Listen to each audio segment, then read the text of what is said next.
Welcome to the We Build Academy podcast. If you are thinking about building your dream home, you have come to the right place. Welcome to We Build Academy. We're putting together a series of shorts where we take the best of the best out of each of our main episodes and distill it down into a short episode. In this short, we're talking to Alan Budden about why it's important to think about your form of your new build home. And also we talk about Passivhaus Plus and Premium, and how do you actually achieve Passivhaus Plus and Premium, and why would you actually go for it? So if this might be of interest to you, let's check it out. My name's Alan Budden. Run a company called Eco Design Consultants. We're a chartered architectural practice, RIBA registered. We specialise in low energy buildings, particularly housing. First issue really is shape. What is the first thing you need to look at to get a low energy home? The surface area of a building loses heat.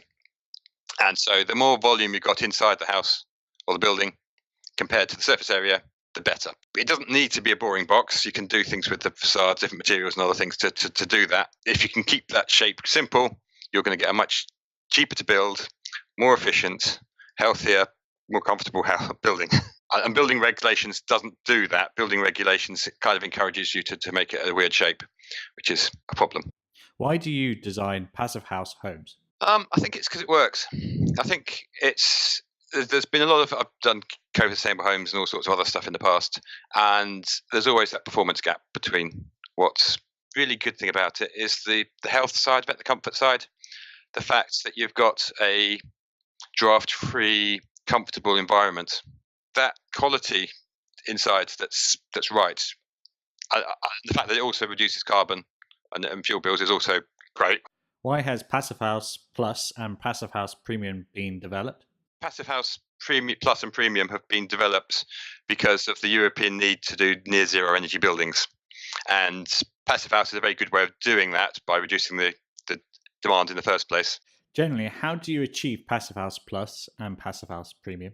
And so basically, the more PV you add, so you go to a certain stage, you get to Plus, and then if you add more, you get to Premium.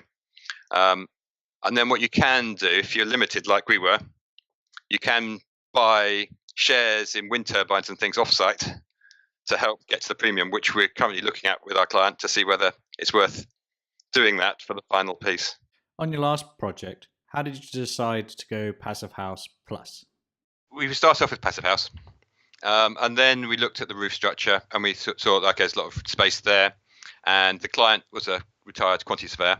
So he's very much into the numbers. So he basically took the figures. He looked at see how much he could generate, how much it was going to cost, and the fact that by doing the whole roof meant that you weren't spending money on the roof covering was great. So he could take that off, and so for him, the numbers worked. So it's kind of yes, let's do it. What is the main advantage to go Passivhaus Plus or Passivhaus Premium? I think there's a real move. I think now that there's a real independence in terms of energy. That we can have houses that are zero bills, not off grid, because grid's always good to keep it there, but having some real energy autonomy. What technology do you think is going to help develop lower energy homes? I'd like to progress further. It's like the battery technologies and so forth that really seem to be really exciting. The way how that's probably going to be cheaper to do PV and battery than it is to buying it off the grid. What is likely to limit you in achieving Passivhaus Plus or Passivhaus Premium? Probably looking at to see what your district network operator will allow you to have, and whether you need the power station license. Because if you want to export it to the grid, you're going to be limited. I mean, the batteries can come into that and help top it off and do other things with it, but that's probably the biggest limitation I see of getting to Passivhaus Premium. You talked about how important it is to have a good form factor to achieve a low energy home. Do you have any publications which run through this in a bit more detail? The HBC Foundation document, which people can download for free, which goes through a lot of those things. So we've looked at how much extra putting a bay window on reduces your fuel, how much doing a stagger in a number of houses, and all those things, how that affects it.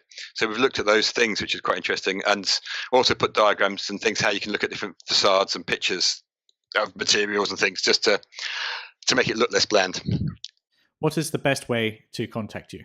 Probably the best way is to go onto our website, which is ecodesignconsultants.co.uk. or give us a call. I mean, we're always happy to chat through projects with people. Our phone number is 01908 363 490. Yeah, we're like I say, we're happy to talk to anyone, to be honest, and help them. Even if we don't end up with a project with them, we're still very passionate about it. I hope you found Alan's shorts useful. If you did, please make sure you go onto our main website to check out the full-length episode at webuildacademy.com.